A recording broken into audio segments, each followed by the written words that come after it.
All right, the Ethena or ENA token is now claimable for season 1, and a lot of people have gotten a pretty decent payday, especially since this token has run up a lot since launch. Now, I acknowledge that this airdrop is definitely a pay-to-play type of airdrop, and the more capital that you have, the better your chances are of getting a sizable allocation. But it was also linear, and people that deposited on day 1 of the first campaign got basically a 60 to 80% ROI on their capital if they just held and locked their USDE. And also, of course, depending on what price you sell it at, because if the token keeps running up, then it's an even better ROI. But just buying USDE and locking it isn't actually the optimal way to farm this. And there's actually a way that you can do it for season 2, where you can save a lot of money on transaction fees, and you can use leverage that will make it almost like you are a whale, even if you don't have that much capital. So in this video, I'm gonna walk you through my approach for season 2. So for season 2, there's a couple of points that are important to know before we talk about the best strategy. For starters, you get a boost of 20% in the sats that you earn, and sats is what their new shards are. So they've changed it from shards to sats, and you get a 20% season 1 boost if you hold at least the same amount of USDE or a larger amount for season 2. You also cannot break the vesting conditions, which include not exiting incentivized pools and selling all of your USDE from season 1. So basically the best approach for season 2 is to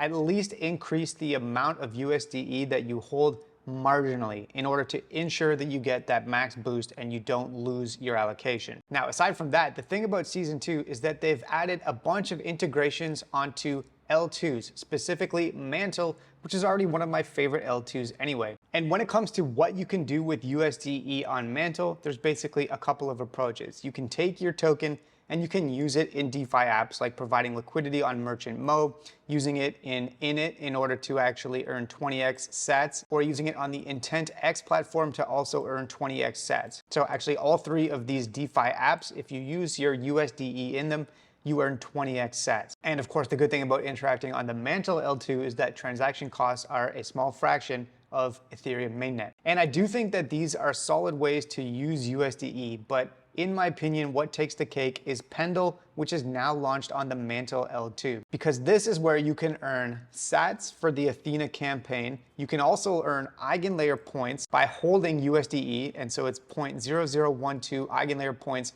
per USDE per day. And you can even use leverage on Pendle's platform. So this is what I'm going to do right here. But before I actually walk you through this, I guess I should backpedal quickly and tell you the best way to get USDE on the Mantle L2, because you're going to need to have that in order to actually proceed. Now, there's 2 ways to do this. The first is to actually go directly to Ethena and actually purchase USDE by clicking on the buy button here and swapping into it from one of these other tokens. Then if you do that, you can go over to the Stargate Finance bridge and bridge it from Ethereum mainnet to the Mantle L2. And this is actually what I did a couple of weeks ago before any of this was even enabled on Mantle. I've just been holding USDE uselessly on the Mantle L2, almost as if I knew this was coming, but I didn't.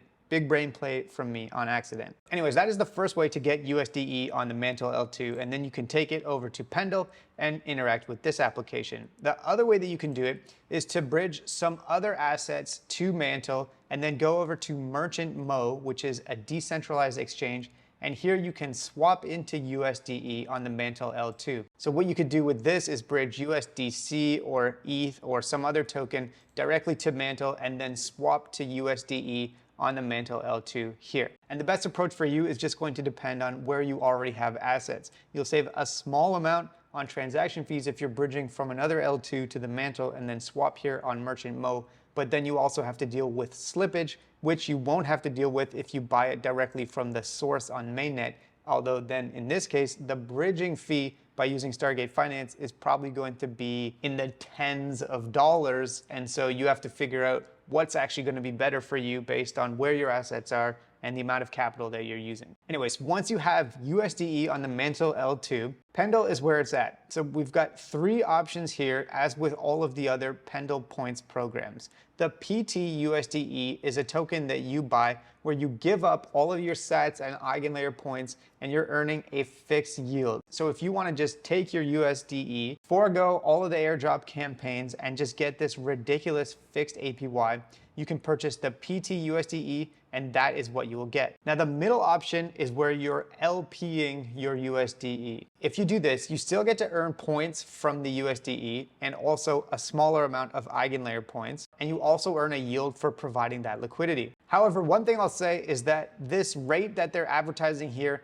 only applies if you hold and stake the Pendle token in order to get this max boosted rate, so you probably won't actually get 470% on your LP. So you have to be locking Pendle for periods of 3 months, 1 year, or 2 years in order to get that max boost APY. Now, one other thing to note here is if you are going to make a deposit into the liquidity pools, there is the option to do this zero price impact mode. And if you do that, what it's going to do is take a small amount of your USDE and put it into the YT USDE, which is max leverage. And we're going to talk about that in a second. Now, the third option and the way that you can really maximize the airdrop but give up all of the yield is to use YT USDE.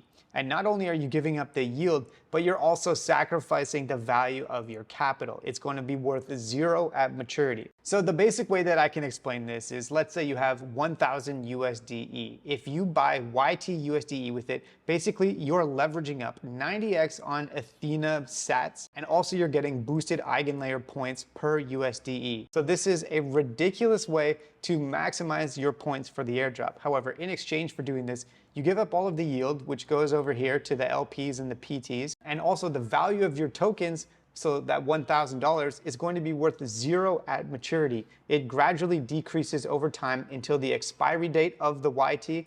And at that point, you have a ridiculous amount of points or sats and eigenlayer points, but $0. These YT tokens are a way that people have been leveraging up on airdrops like Ethena in round 1 and like EtherFi in round 1 of their airdrop, and getting a ridiculous return on investment of thousands of %. However, it is risky because you are foregoing the value of your capital. You're basically gambling that $1,000 and hoping that the points for the airdrop campaigns are going to be worth more than the value of your capital. However, in this case, I am comfortable aping a bunch into it, and so I'm going to take 1,500 USDE and purchase the YT. This is going to give me ridiculous leverage on that for Ethena campaign number 2, and also some eigenlayer points, which is nice. One other thing I'll say before I actually make the transaction is that there's only $100 million of cap space, and it's filling up relatively quickly. So if you are interested in this, I would recommend taking action quickly. But of course, not financial advice.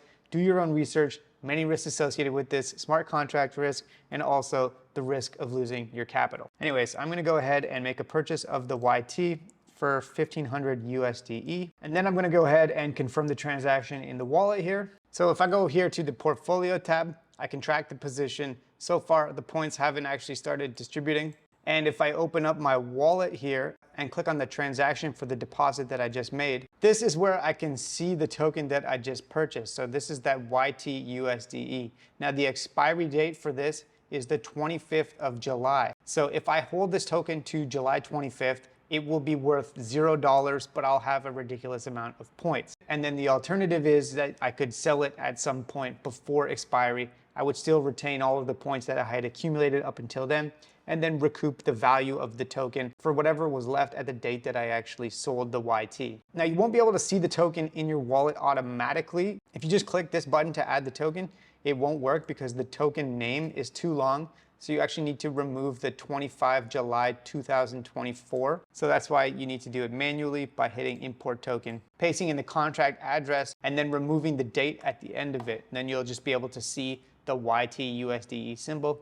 Then hit next and then click import. And now I can actually see the balance and track it in my wallet. And then for the other half of my USDE, I'm going to take it over to either InTX or IntenX and then just deposit it in order to earn 20x sats on that. So that is how I am playing round 2 of the Ethena Finance airdrop. All of it going to be on the Mantle L2. And I think this is going to be a solid way to maximize the points. Hopefully you found this useful as always. And again, please do your own research before aping into stuff like this because there are risks associated with it. Thanks so much and have a great day.